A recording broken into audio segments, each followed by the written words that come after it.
Bonjour à tous, mon nom est Maria, nous sommes le 15 mai 2013. Alors, un autre document, le Nigeria, un évêque demande l'état d'urgence. Combattre les terroristes, daté du 13 mai 2013 et publié sur le site Zénith.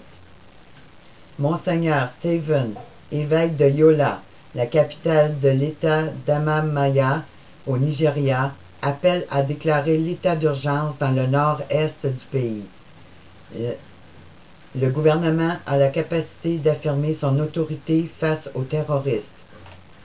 Mais le gouvernement craint de perdre des voix aux prochaines élections générales s'il se bat contre Boko Haram, explique-t-il à une délégation internationale de l'aide à l'Église en détresse en visite dans le pays africain. L'évêque accuse le gouvernement guidé par Goodluck Jonathan de timidité pour combattre les talibans africains et les autres groupes de militants qui déchaînent le chaos dans tout le pays. Non pas parce que ce serait impossible ou qu'ils n'en auraient pas la capacité, mais par calcul en vue des élections. Le régime a peur d'hériter les électeurs sympathisants des extrémistes, alors qu'au contraire, il devrait déclarer l'état d'urgence dans le nord-est du Nigeria. La seule solution, c'est de mettre la région sous le contrôle direct de l'armée, estime-t-il. Monseigneur Dami Mamza rapporte les attaques en Syrie perpétrées par Boko Haram à Barma, dans l'état voisin de Borno, le 7 mai dernier. Les fondamentalistes ont rasé au sol un poste de police, une caserne militaire et d'autres bâtiments gouvernementaux en tuant 55 personnes. Le 8 mai, près de la cathédrale de Yola, ils ont ouvert le feu en pleine rue, tuant 2 personnes. Pour l'évêque, si des hommes préposés à la sécurité avaient été à leur poste, des attentats comme ceux-ci n'auraient pas eu lieu. Le gouvernement avait la capacité d'affirmer son autorité, mais il craignait la réaction des partisans des extrémistes qui hélas augmente chaque jour. La situation est encore plus dramatique dans les zones rurales, davantage exposées à la violence en raison de l'absence totale de l'État, dénonce-t-il.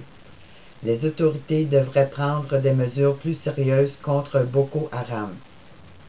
Au contraire, le président pense déjà au scrutin de 2015 et il est convaincu que s'il combat le groupe jusqu'au boutiste, il perdra une importante partie de l'électorat dans les États du Nord.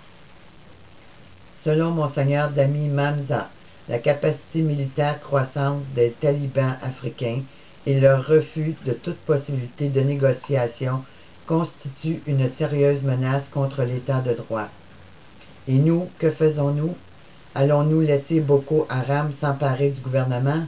Non, nous ne pouvons absolument pas permettre cela. Traduit par Hélène Ginaba pour Innovative Media Inc. Alors, on voit comment le groupe de Boko Haram, qui est un groupe de rebelles musulmans, depuis des mois, fout le bordel au Nigeria. Le gouvernement n'a jamais rien fait. N'a jamais rien fait pour les arrêter. Il y a eu des centaines de chrétiens, même des milliers de chrétiens qui ont été tués au Nigeria depuis le début de cette escalade de violence du parti djihadiste. Mais les Nations Unies vont se servir de cette situation-là pour mettre en place des lois internationales qui vont couvrir tous les autres péchés de Rome, comme je vous expliquais dans l'autre vidéo. Alors, c'est une ruse parce que ces groupes-là sont supportés par le gouvernement, sont mis en place par le gouvernement et cet empire de Rome pour justement amener un chaos final. Un chaos final et total dans le pays pour pouvoir mettre d'autres choses en place après. Puis comme vous pouvez le voir, ben, le Monseigneur, l'évêque, demande que cette région soit mise sous le contrôle de l'armée. Alors, ça fait partie de l'agenda qui prend place dans la majorité des grands pays. L'armée est de plus en plus appelée pour combattre en temps de paix ou de guerre et être à la disposition des nations, des gouvernements, pour soi-disant calmer cette effervescence de violence qui prend place. Alors, c'est des stratégies du gouvernement mondial pour mettre en place l'armée dans tous les pays au nom de la paix et de la sécurité. Alors, mes amis, comme vous voyez, on rentre dans cette grande persécution, dans cette grande tyrannie globale, telle qu'annoncée dans la parole de Dieu. Alors, à bientôt.